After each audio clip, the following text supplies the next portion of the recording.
Hey, it's Heidi Rain McGurk. Welcome back for this free training. I'm so excited that you're here today in this training called How to Know If You Need to Love Yourself. And if you do know that you need to love yourself, how do you actually freaking do that? Right? Again, I'm Heidi Rain, and I'm a life coach for people who are impacted by addiction and any way touched by it, whatever way, shape, or form, whether you grew up in it, whether you're in a relationship with somebody who's addicted, whether you're on the fence about whether or not you even have an issue, but you know something's got to change.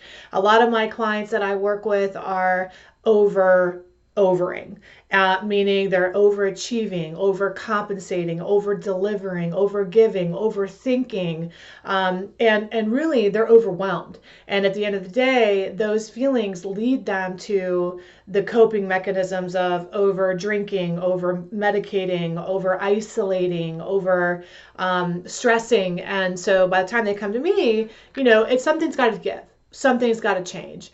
I know for me, this journey really began for me about 10 years ago. I'm going to share a little bit about my story and kind of how I arrived to this work that I do. And ultimately, I really believe that the training that I'm going to give you today is really the solution to kind of all the world's problems. I really believe that I've actually figured out the method to help you overcome and transcend all of this kind of codependent behavior. And we're going to talk a little bit more about what that codependent behavior looks like. And you can be codependent with a person, a place, a thing. And so let's get underneath the hood. And I promise you that you sticking through this video, you're going to leave today with some tremendous value, some really significant understanding and insight into yourself, and hopefully a plan to take some action and to really change the things that aren't working in your life. I remember when I came to the point where I said, something's got to change for me. Actually, from the outside looking in, you wouldn't have thought that anything was actually wrong. And that's the case with a lot of the people that I work with because we know how to put on a good show.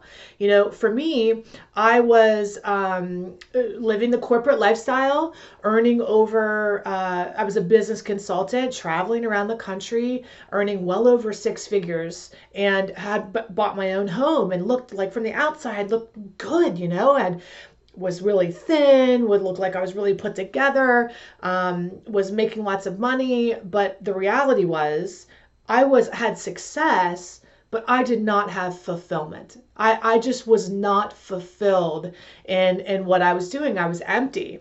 And there was an emptiness inside of me. And the emptiness was really this kind of couple things. Never really feeling like I was enough.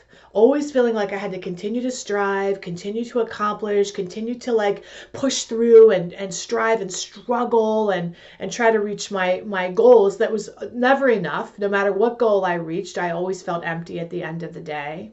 It was a really hard time. And I was sucked at relationships. I had success, but I didn't have what I really wanted, which was love. In my own relationships, I was really dysfunctional.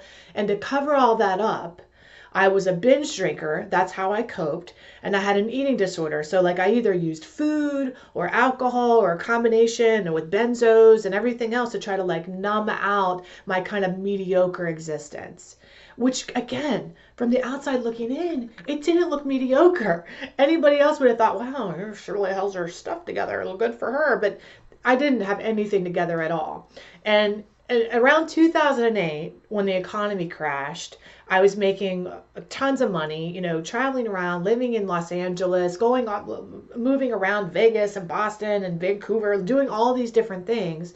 And then the economy crashed. And people like me, who were high paid business consultants, kind of went out of style. And the thing was, as long as I had the title of, world traveling business strategist, life coach extraordinaire, I had a celebrity clientele. So as long as I had that and it looked really cool and it looked really good, I could pretend that everything was okay. But when the economy crashed and I kind of lost a lot of my gigs, I was kind of stripped away with nothing. And a lot of that had to do with over drinking and everything else that was going on in my life, that I was like a ticking time bomb. So what happened? Well, I lost everything. I lost the fancy title. I lost the ability to say, here's, when you ask me who I am, I would say, tell you what I did instead of who I actually was. And so it all came crashing down. I lost everything. And I remember the day I rolled up my Louis Vuitton luggage, okay, with nothing, all right, and rolled up to the hill, to my dad's house in West Virginia, in Westover, West Virginia, on the top of the hill, and this little like chickadee shack, really, and came up and like had absolutely nothing. And I remember just like putting my suitcases down on like the dirty carpet and being like, how the did I get here? You know, how did I come to the place where like I have absolutely nothing? But here's the truth. The truth was I never really had anything. I had lies I was living behind that looked like success, but I always was empty. So here I was in my 30s, hungover, completely lonely, anxious as hell, depressed, and childless, and feeling like I missed the boat. Like I missed my chance to actually have a family. I missed a chance. You know, I spent like 10 years in a relationship with somebody who we were so dysfunctional together. It was like the dysfunctional dance party. I mean, it was just like I'd leave him, he'd want me, he'd leave me, I'd want him. I mean, it was really, really sick. And so I asked myself two questions that day. I remember sitting on the edge of the bed, like completely, totally in despair, just feeling like the biggest loser on the planet, which was really hard for a girl who worked her whole life to look like I was successful and achieving. All right. I mean, you can see behind me. I mean, you know, I won these later in life actually, but you know, you look along the way, like there's part of your nature that's to achieve. And I think that's okay. Part of my nature is still to achieve too, but I don't mix up what actually makes me successful. I don't get confused anymore about who I really am and what my real value is. So when the success comes and goes, because it does and it will, I'm not devastated in the process.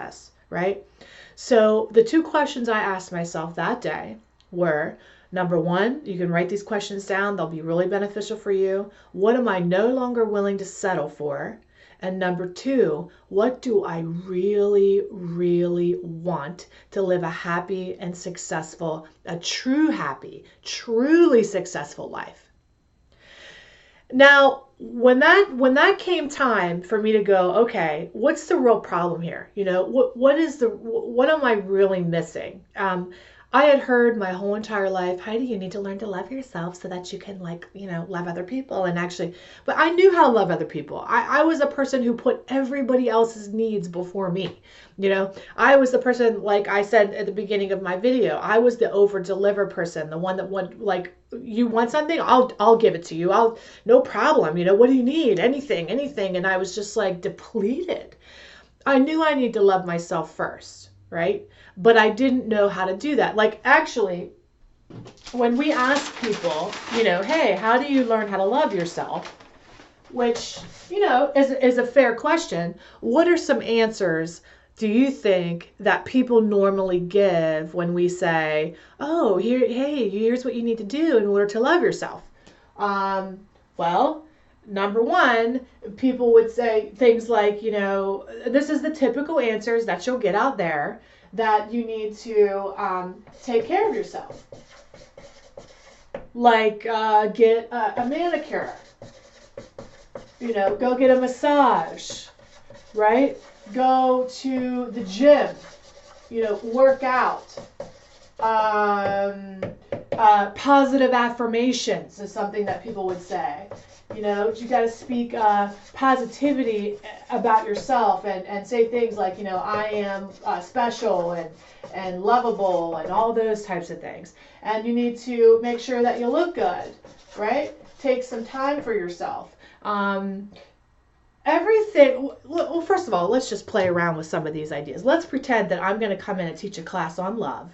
And I'm going to come in and I'm going to blow your mind with this like new way to love yourself. So I come into class and I'm like, well, hello, everybody.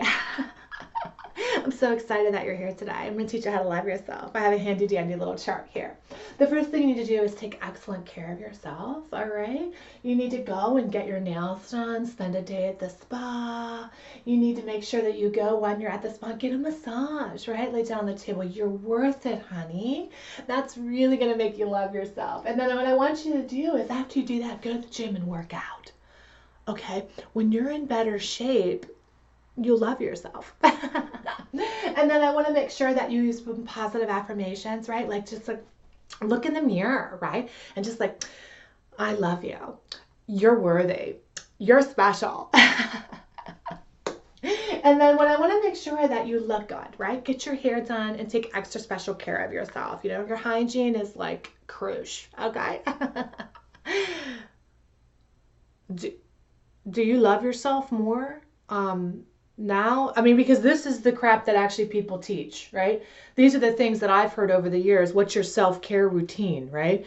Do you take long baths? Do you nap? You know, honey, napping like shuts the world out for like a half an hour or an hour if you can get it. But when you wake up, that shit's waiting for you when you wake up, okay? That's the reality. So not to knock, some of these things are really important, but here's the truth. I did all those things when I had all that money, right? And I was like taking extra care of myself, and I had nails and I had hair, and back then I used to have extensions. I don't have them now, but I used to like really go for it, and my body looked great, but I hated myself. And I can tell you that I know a lot of women who are in the same boat. They're like polishing up. It's like, you know, and this is going to sound so gross, but it is really true. My dad used to say this, like, you can't polish a turd. If you feel like a piece of shit on the inside, polishing it up and putting lipstick on it. And that's our culture. Our culture says, hey, if you don't feel good, you broke up with that person dumped you and left you, honey, put on some red lipstick and some heels and walk on out and call it a day. But isn't that what we're always doing? Aren't we always putting a Band-Aid on a flesh wound?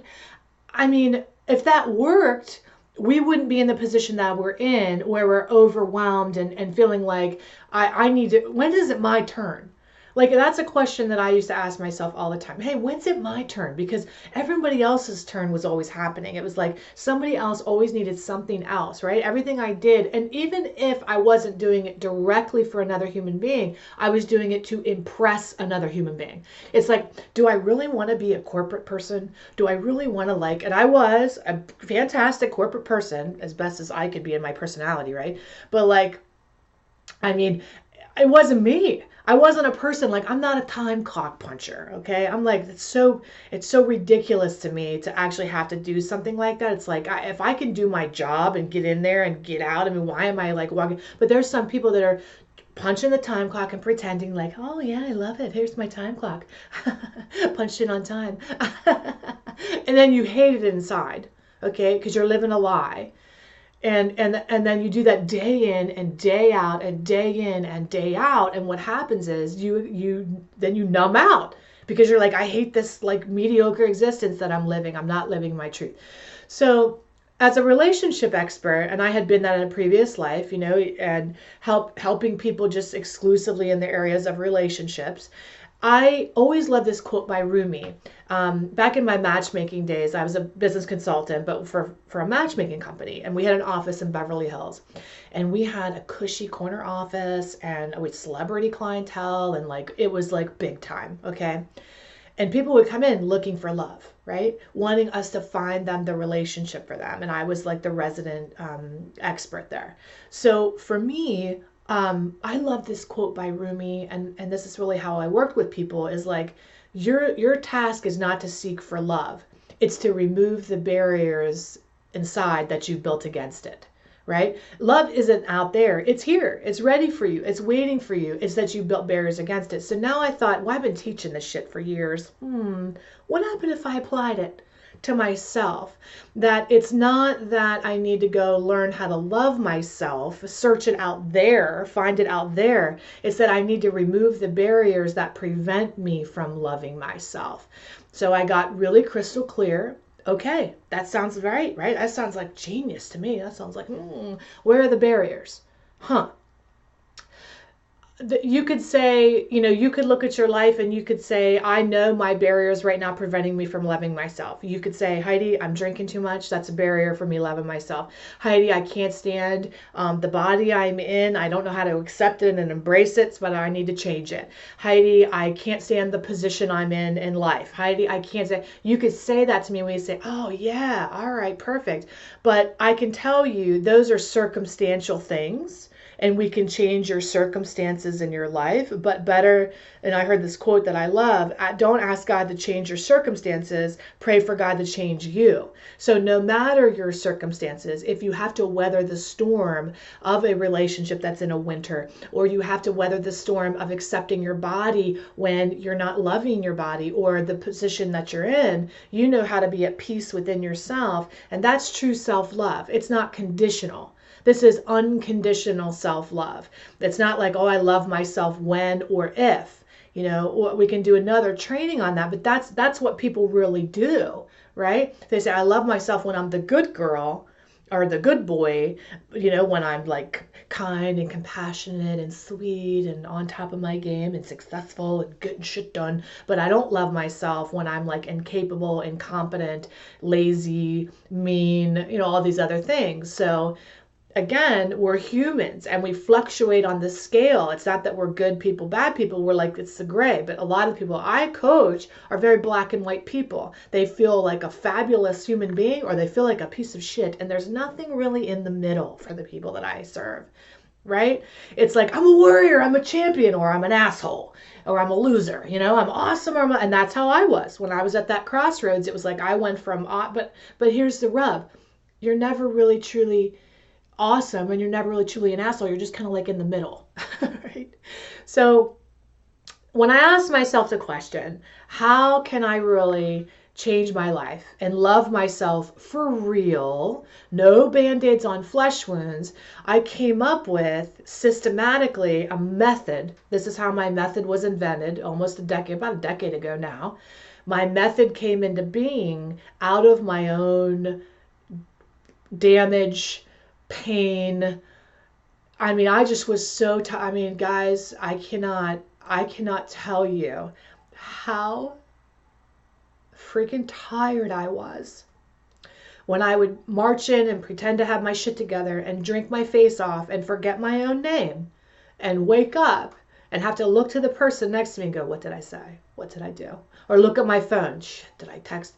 That kind of a life, waking up shameful as soon as you open your eyes, or with anxiety as soon as you open your eyes, or waking up with like regret as soon as you can't even like say get good morning out without the shame coming first.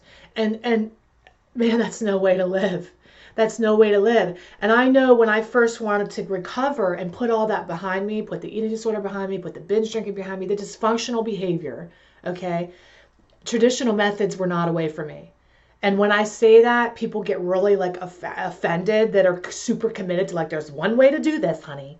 And if you're not going to do that way, then good luck. And they would get really mad at me. So I stopped telling people. I said, you know what? Let me try my method. Let me see if my method works with people actually changing their lives. And then if it works for me and I can get results, then let me start to teach other people. And if they get results, then holy hell, I know we have something here.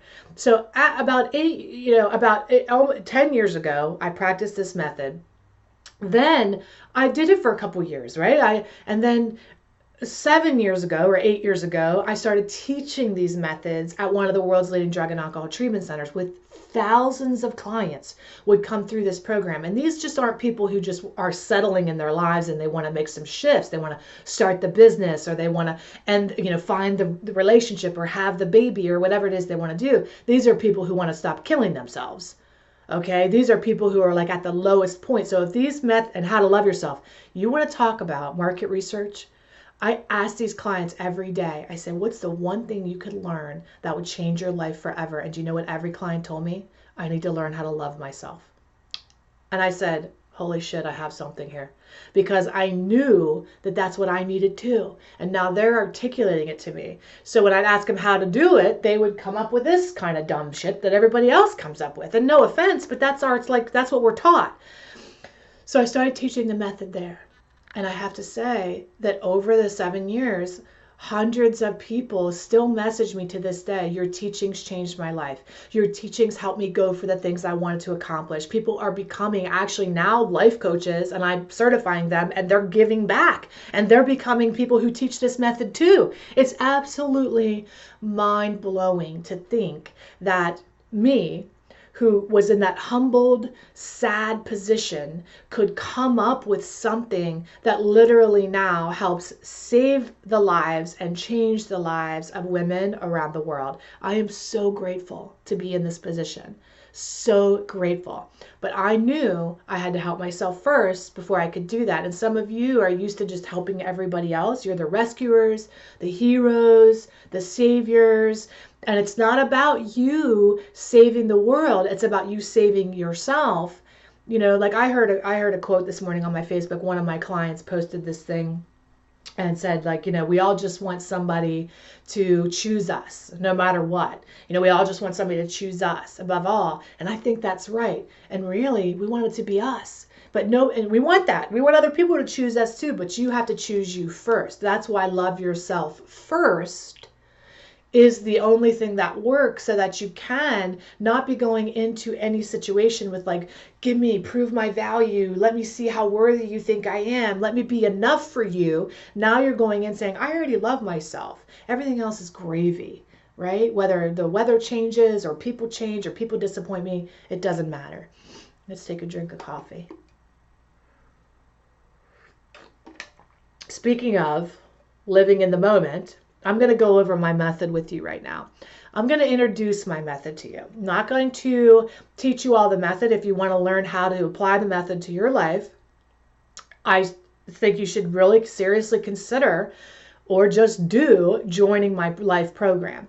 And I'm going to talk to you about that a little more at the end. But just so you know, before I share this process with you, if you want to go into it, there are 3 ways to experience it. You can do the self-study program on your own, which is like a nominal amount, and you just invest and you get the instant downloads to all the lessons, all the workbooks, and you can do it at your own pace. You know, nothing really truly magical happens in 7 weeks. My 8-week program, my 7-week program. No, this is like go at your own pace. It's yours. Marinate on it, go through it. But I also have a community online called Flow, which is all about being free, loved, open, and whole. And the Flow community is where I actually come in and teach the content of my programs year round. And when you join the life program, you can have access to, when you do that, you can have the digital, all the program is yours to keep forever for the rest of your life, and 1 whole year of access to that Flow community. A whole year. Is that mind-blowing? That's mind-blowing. Like, most people overestimate what they can do in 30 days, you know, or 7 weeks. But they underestimate what they can do in a year. You know, like instead of going from water fountain to water fountain and drinking a little bit and getting nourished, you dig a well and go deep. And we spend this whole year together in this online community where I come in and put people in the hot seat, and it's unbelievable. And then the third way you can do it is you can have both of those things, the self-study and the community, and you can have a personally guided experience by me where you and I actually go through the program together. And that's an application process because it's not for everybody. I want to make sure we can be really successful, okay, one-on-one. So let's get into what you'd be learning if you actually join that program. And if you don't, you're going to learn my method today. I'm going to give you the secret. I'm going to tell you what it is. This is like top secret information. I'm sharing it with you. If you don't pursue the well with me, please pursue it somewhere. Please go somewhere and learn these things, because if you do, it'll change your life forever. I'd like to be the person that helps you change your life, but if it's not me, I really want to encourage you, seek somebody out and to go through this. So here's my method. I'm super excited to reveal it to you, to share it with you. It's my pleasure to do it. So I realized when I was trying to figure out why I could not love myself, and we did the Rumi quote, what prevents you from loving yourself? I realized there were actually 7 things that were preventing me from loving myself. And out of those 7 things, developed my method, which I call the promise method. And the promise is a series of 7 love vows you take, like a woman who wants to marry herself. All right, you're gonna put a ring on it, honey. Put a ring on your own finger. So the P, let's write them out. Okay, so the P is for me. What was preventing me from loving myself is I actually had no idea how to live in the present moment. And what a result with that is I was constantly, because I couldn't be here now, I was very uncomfortable in my own skin. Intimacy was an extreme issue for me. I didn't just know how to sit and be naked and vulnerable and just like exposed in the present moment. I was always anxious. I had generalized anxiety disorder. I was so anxious, right? I would sit in the past and like ruminate, on all the shit that I did and memories that would come up and foggy stuff I couldn't even remember. Or I would like be anxious about what's happening next, but never really sitting here now. And that is a skill that when we can learn to be comfortable in our own skin, to be present, to be fully engaged in what's happening around us. This lesson in itself in the program is several lessons, just to, number one, how do we do that? How do we get in the present moment? What are some grounding techniques that we can be here now? But what is the dance of denial that we do that prevents us from being in the present moment? And that's really what happens. Most people do the dance of denial. Like, here's the present moment, but they're over here living in the past. And this is why people don't fix their lives or take action, because they're in here in the past going, well, oh, but in the past it was better. And oh, in the past it's not as bad as it is now as it was then. Or, they're over here in the future, like it'll be better magically on its own. But if I sit in the present moment has everything I need to learn. That's level 1. Okay, just understanding the present moment. Level 1 consciousness is how to release your anxiety and how to trust. If you have a problem trusting, you learn how to be in the present moment. And when you work with me, you see that the present moment has everything you will ever need in this moment right now, right? You're not future tripping. So present moment is extremely important, especially if you want to learn how to be intimate. Now, for me, drinking alcohol was a way for me to escape not feeling comfortable in my own skin. I didn't know how to be intimate. I knew how to perform. Sexually, I knew how to like put on a show, but I didn't know how to be home in my own body. I had a lot of trauma, a lot of things that really prevented me from being in my own body. The present moment was not a good place for me to be. Some of my clients suffer from like disassociation, where they don't even know how to be home at all in their own body. They're completely and totally disconnected. One of the things that I offer is a way to learn how to be in your body and release the trauma as well. And that's also another modality that we can do together to help do that. You'll learn all of that inside my program when you start working with me deeper.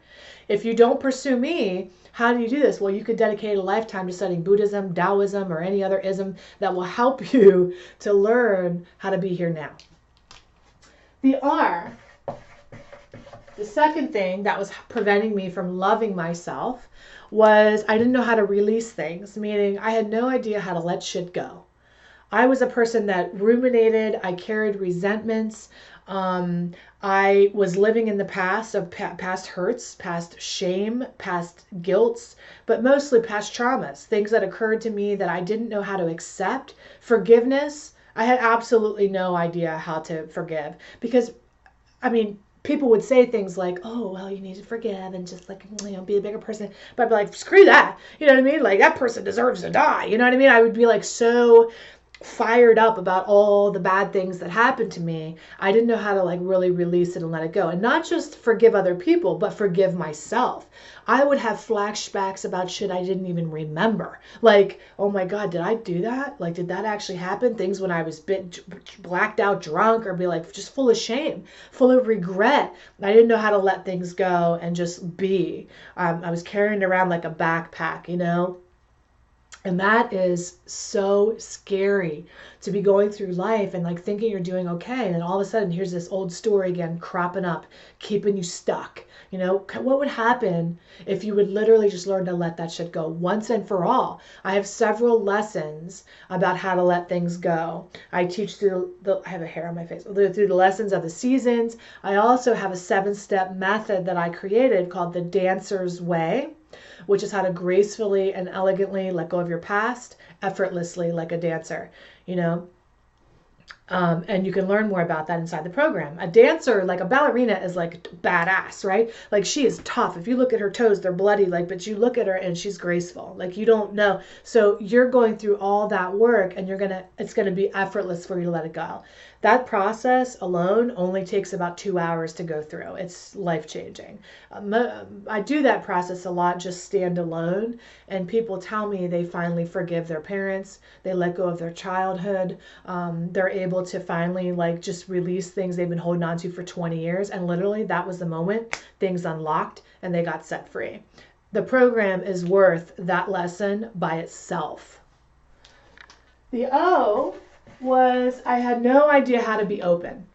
All right. I thought that vulnerability was a 4-letter word. I was like, vulnerability is for weak people. My motto was suck it up, never let them see you sweat.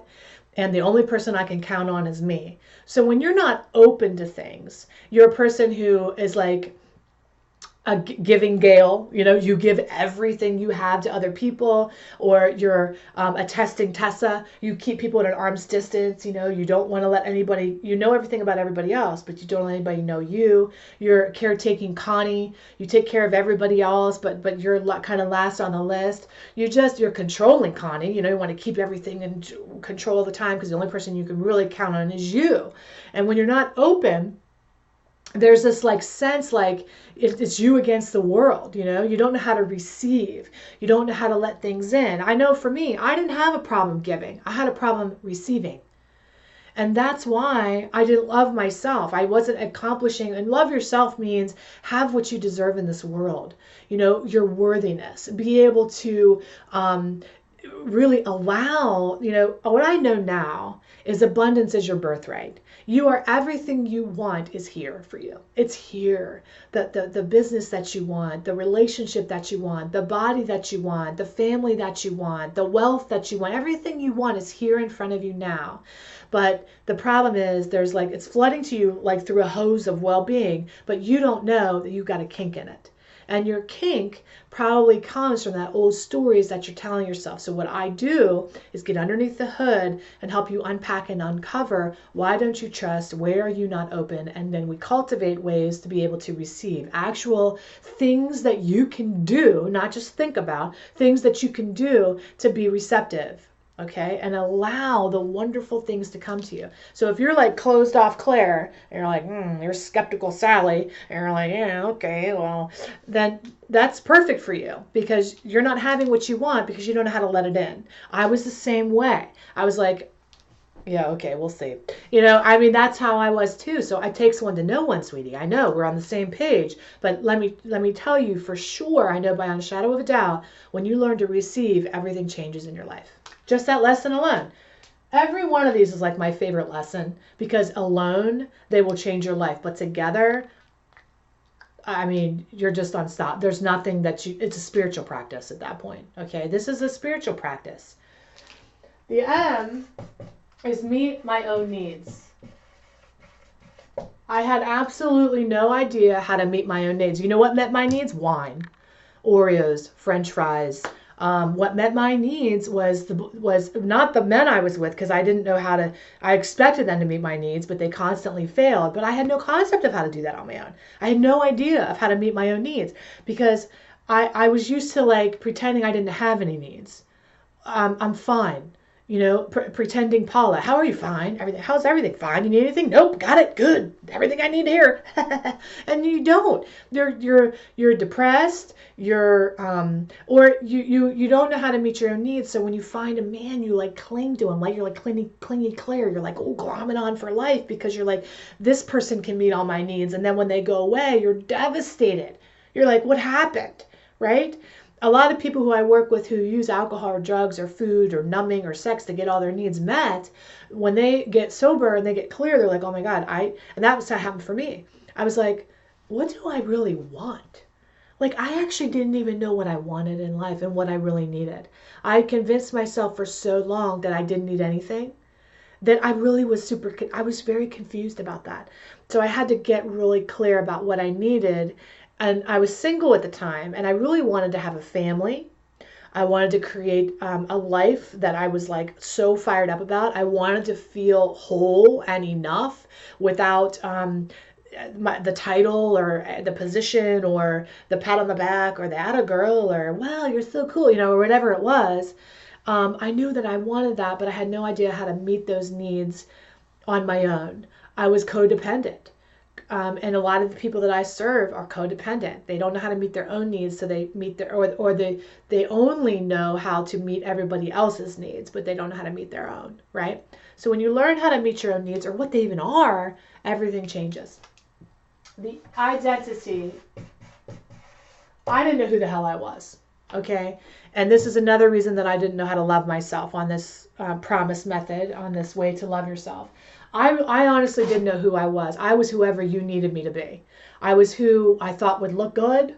I was who I thought people would respond to or respect or appreciate or love, but I definitely was not myself.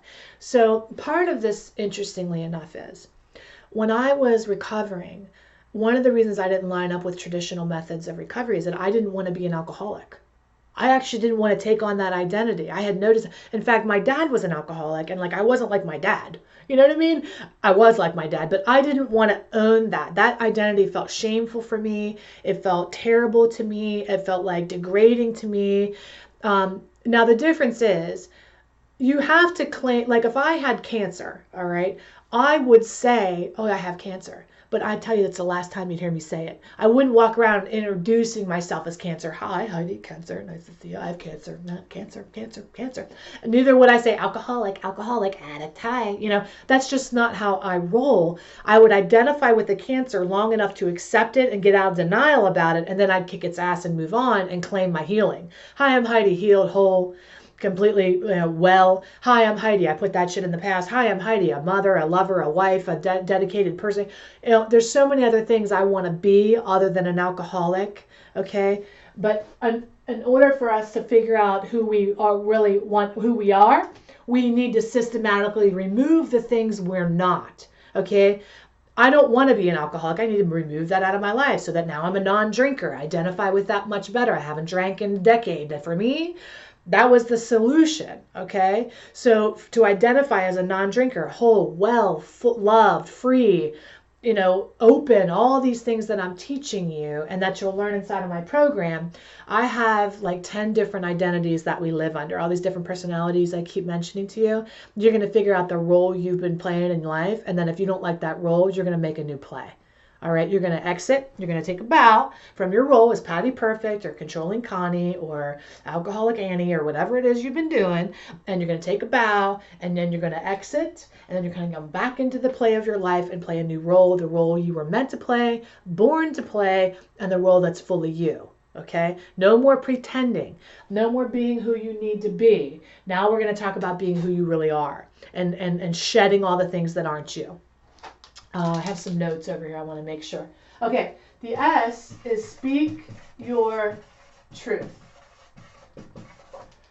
Now, some of you don't think you have a problem doing this. I tell my truth. I speak it, honey. I tell them. I tell them when I don't like shit. I tell them. I tell them. I tell them. Well, okay. Do you really? All right. I know for me, whenever I used to think I was a truth speaker. Now I consider myself a truth speaker. That's what I do. I'm like truth serum. Wonder Woman, when I was growing up, was my favorite superhero. And what did she have? A little rope, okay, and some cuffs to like ward off shit, right? And what did her headband do? You'll have to message me and tell me. But her wand, I loved it because she would lasso people, and it was the lasso of truth, and she could like put it on them, and they had no choice but to tell her the truth. And why was that such an effective tool? Because everybody lying. Everybody lying, okay? That's why. And we lie to ourselves too. We don't even know the truth of our own lives, the truth of our own reality, the truth of our own existence. Are you freaking happy? Really? All right? What's true? What's the truth? Do you enjoy where you are? Or are you like pretending Paula, like suck it up buttercup? Like, what are you doing that, for me, I didn't speak my truth at all.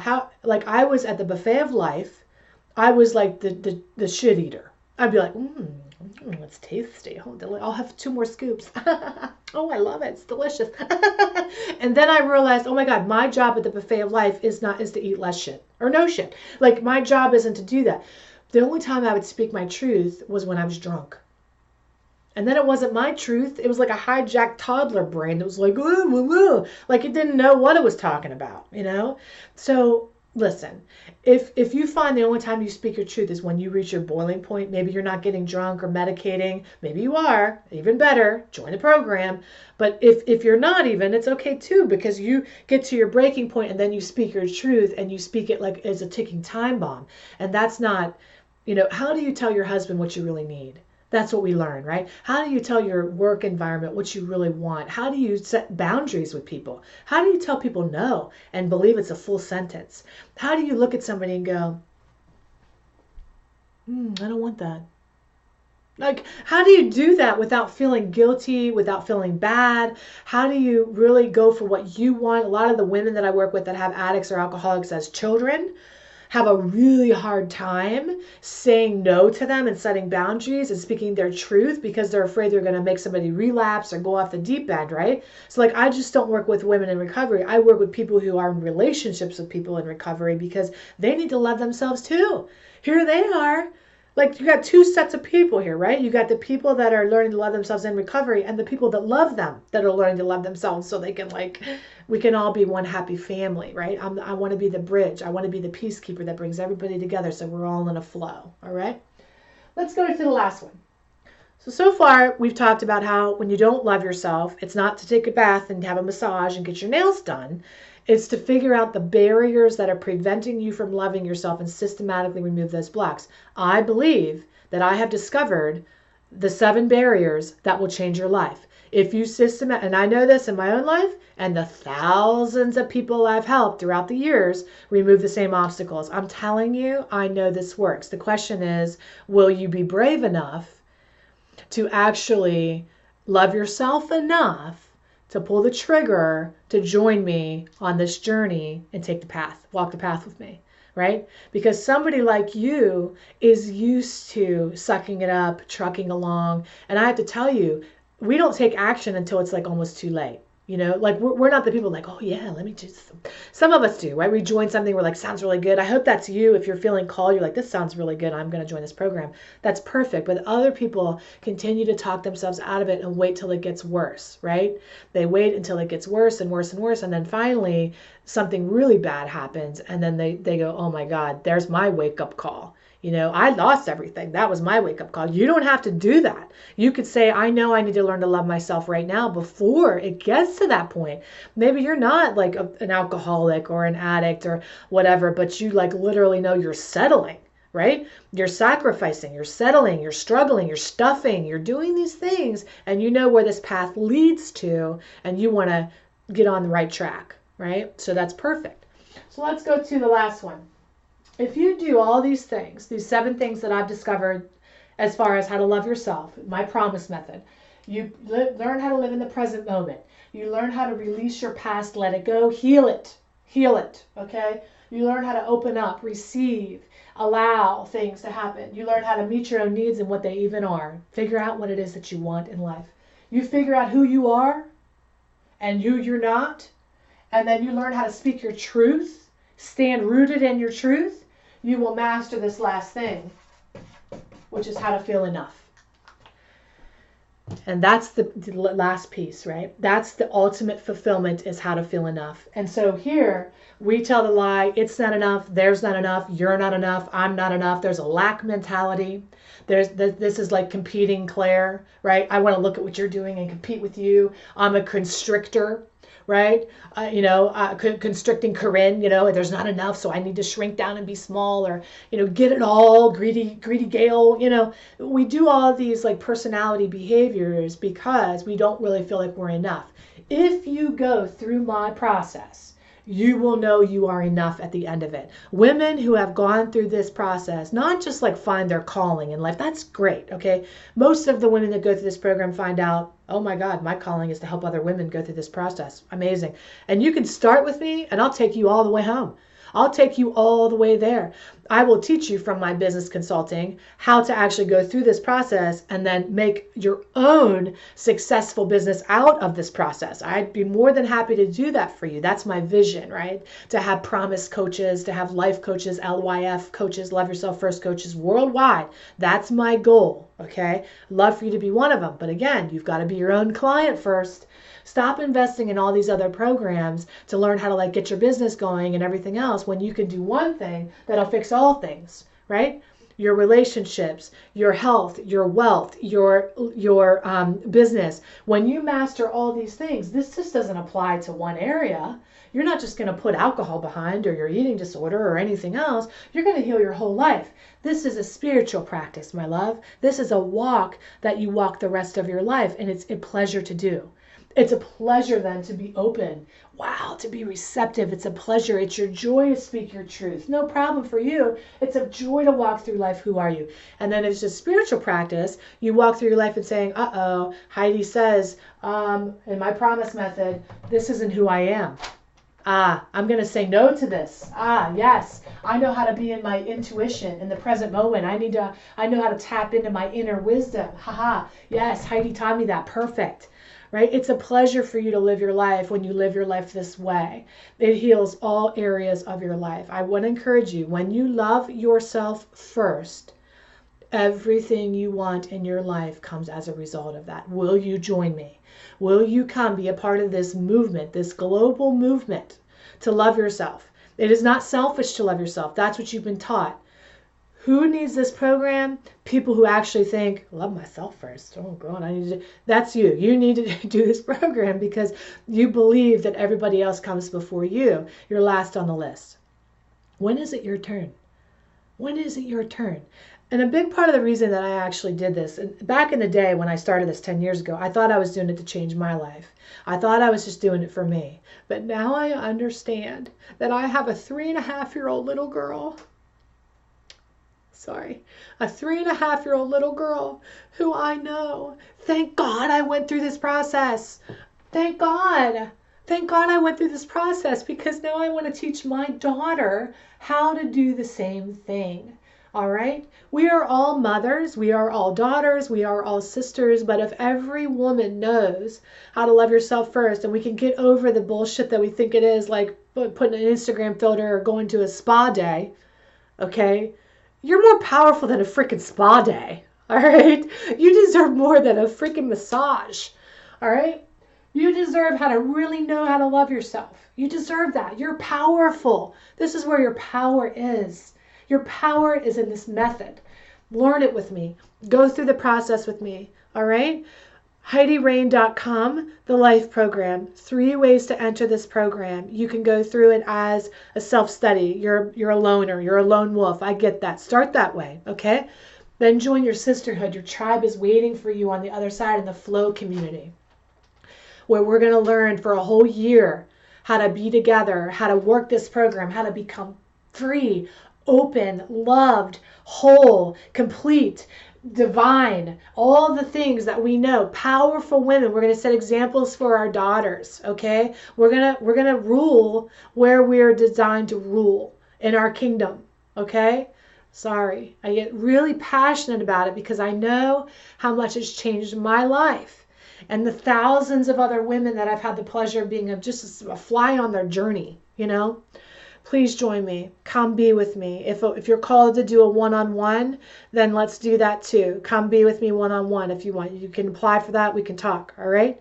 I love you so very much. Please send this training. If you don't do this with me, I want you to do this with me. I hope you do this with me.